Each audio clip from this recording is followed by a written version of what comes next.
Back to YP mom and food. अस्सलाम वालेकुम, क्या हाल है? आई होप सब ठीक हैं, खुश हैं, मज़े में हैं। अल्लाह का शुक्र है, मैं भी बढ़िया। चलिए, मॉर्निंग रूटीन चालू हो गया है। कपड़े धोकर लाई हूँ और आप लोगों को तो पता ही है ना, ये जो मैं बैग यूज़ करती हूँ, वॉशिंग बैग, इसमें बहुत ज़्यादा कपड़े सेफ़ रहते हैं। ये जो कॉटन के दुपट्टे या फिर हमारे गोंडे लगे हुए, टिकली लगे हुए कपड़े होते हैं ना, बहुत ज़्यादा सेफ़ रहते हैं और साफ़ धुल कर भी आते हैं। चलिए, उधर कपड़े सुखाकर इधर चावल चढ़ाई हूँ। 1 वाटी चावल, थोड़ा सा नमक डालकर, डबल पानी डालकर सीटी लगा दी। और कुछ दिनों से है ना, मैंने मशीन का काम बहुत सारा ऐसे ही फेंका है, जैसे ये फटा उधर रख दिया, वो फटा उधर रख दिया।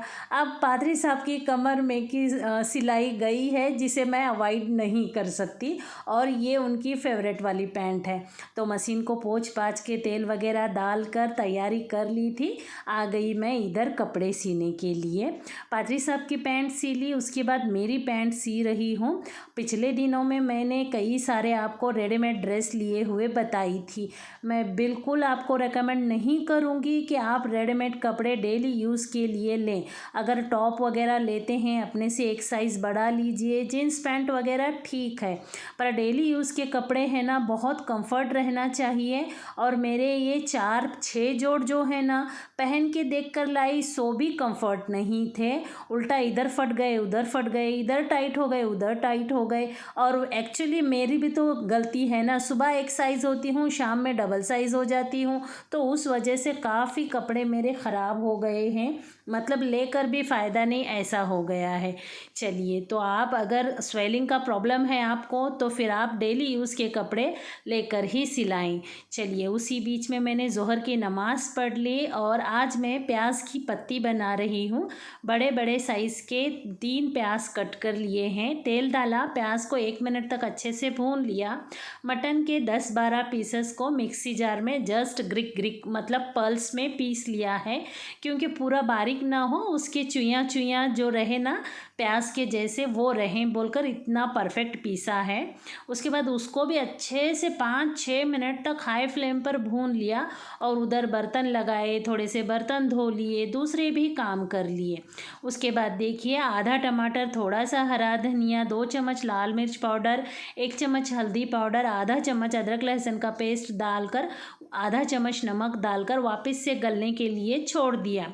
नमक कम डाला है क्योंकि फीके गोश्त में भी नमक था, बाद में टेस्ट करके लगेगा तो ऐड करेंगे। उसको ढककर गलने के लिए छोड़ा। दूध का कैन तब का तब बाहर रखना होता है मुझे, और देखे तो बकरियां पूरा सू करके भराए थे, तो फिर आज चेयर पर रखी हूँ।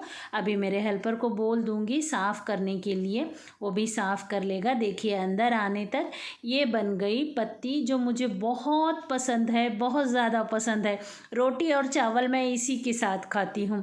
उसी बीच में मुझे याद आ गया, आज सलाद के लिए कुछ मैंने दूसरा काम नहीं किया है, तो गाजर कट कर लिए हैं 2-3, मतलब आधे ख़त्म होंगे, आधे कल यूज़ हो जाएंगे, उठाकर फ्रिज में रख दूँगी। चलिए, रोटियां डालते हैं। मेरी रोटियों की तो बहुत तारीफ़ होती है और अल्लाह का शुक्र है, माशाअल्लाह मैं रोटियां बनाती भी वैसी हूँ।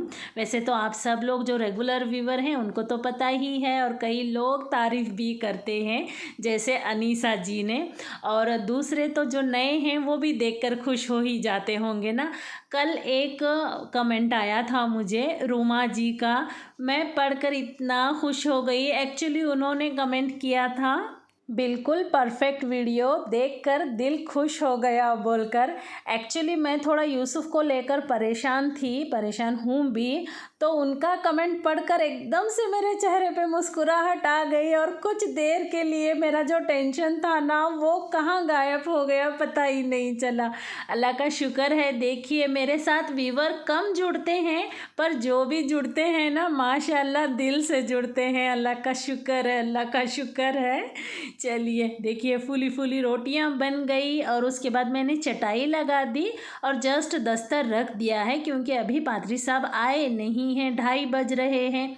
पर अभी क्या पता, कभी कभार काम आ जाता है ना तो लेट भी होते हैं। बाकी तो काम इधर इतने फैले रहते हैं, कुछ काम हफ्ते में करने के होते हैं, कुछ काम सुबह शाम करने के होते हैं। मैंने पिछले कई वीडियो में भी आपको बताया है ना, जो कुरकुरे का वीडियो आता है, कुरकुरे का या किसी और चीज़ का, ईट रिपीट बोलकर, तो हमारा काम रिपीट होता है। मेरा हेल्पर झाड़ू लगा कर गया है, उसे याद नहीं है ये सारा बिछाने का। हमेशा ऐसा आधा सारा ही काम करके जाता है, बाकी का पीछे से मैं करते रहती हूँ।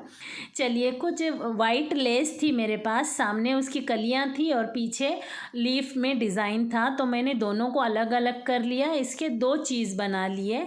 ये जो प्लाज़ो है ना मुझे बहुत पसंद है और अच्छा भी आया है।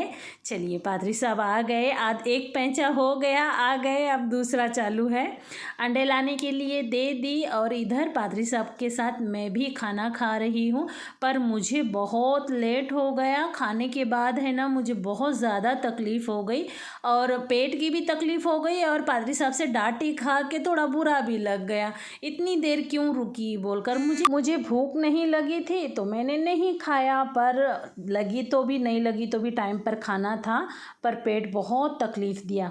चलिए, आकर प्लाज़ो के नीचे मैंने वो लेस लगा दी क्योंकि पानी में डालने के बाद लगभग 5 इंच ऊपर चला गया। एक्चुअली 2 इंच गिड्ढा ही था, वो शॉर्ट वाला होता है ना, वो वाला था।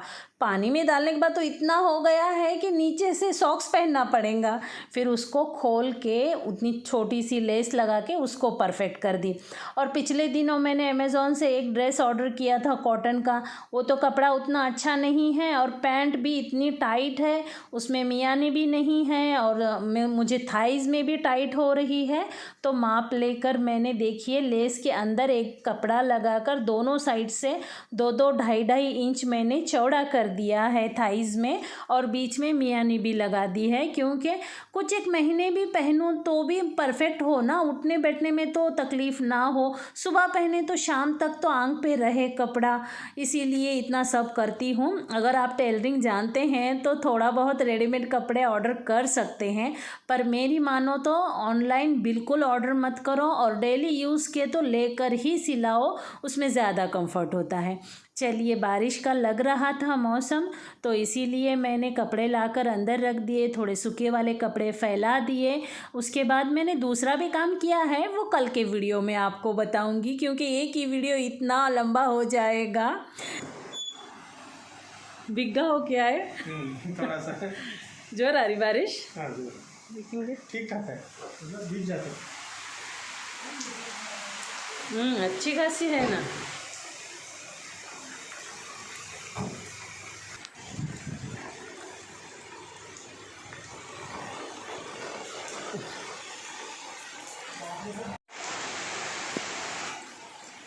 पादरी साहब को कुछ स्नैक्स दे दिए और मगरिब की नमाज़ पढ़ ली और ये पर्दे बंद कर रही हूँ, नहीं तो कीड़े अंदर आएंगे। और जो मैंने स्प्रे के बॉटल रखे ना, उसके नीचे न्यूज़पेपर रखा क्योंकि वो लोहा है और वो बॉटल्स भी लोहे के होते हैं, दोनों मिलाकर है ना बॉटल्स खुद ब खुद फट के गैस निकलने लगती है। उसी बीच में तस्बीह भी पढ़ ली। पिछले वीडियो में मुझे समीना शेख जी ने पूछा था आप कौन सा शुगर फ्री ड्रॉप यूज़ करते हैं। देखिए, मैं ये यूज़ करती हूँ, पर वो भी हेल्दी नहीं होता है, कभी कभार यूज़ करिए। मैक्सिमम विदाउट शुगर का ही चीज़ें लेने की कोशिश करिए, पर मैं क्या करूँ, मुझे बग़ैर मीठे के चलता ही नहीं है। थोड़ा चीनी खाती हूँ, थोड़ा ये खाती हूँ, गड़बड़ हो जाती है। चलिए, उसी बीच में बर्तन वगैरह लगा दिए और पादरी साहब का शुगर का पूरा ट्रीटमेंट चालू है ना, तो उसी बीच में मतलब प्रोटीन थोड़ा सा ज़्यादा बढ़ा रहे हैं खाने में और क्या बोलते हैं कार्ब कम कर रहे हैं। चलिए, मिक्स खिचड़ी बना रही हूँ। एक बढ़ाने वाला मसूर की दाल, एक बढ़ाने वाला तुअर की दाल, एक बढ़ाने वाला मूंग की दाल, 2 बड़े निवाले चावल लिया है मैंने और तड़का लगाया था। राई, ज़ीरा, अदरक लहसुन का पेस्ट, थोड़ा सा कड़ी पत्ता, आधा टमाटर, आधा चम्मच हल्दी पाउडर और एक हरी मिर्च और थोड़ा सा हरा धनिया डालकर मैंने तड़का बना लिया था।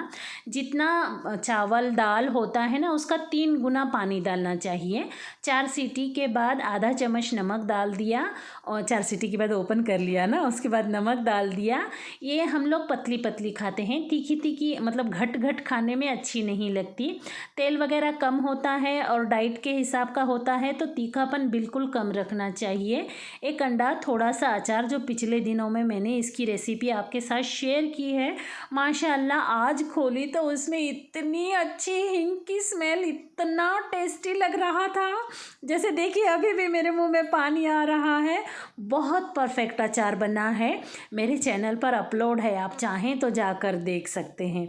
चलिए इस वीडियो को यहीं ख़त्म करती हूँ, मिलती हूँ अगली वीडियो में। अल्लाह हाफिज़।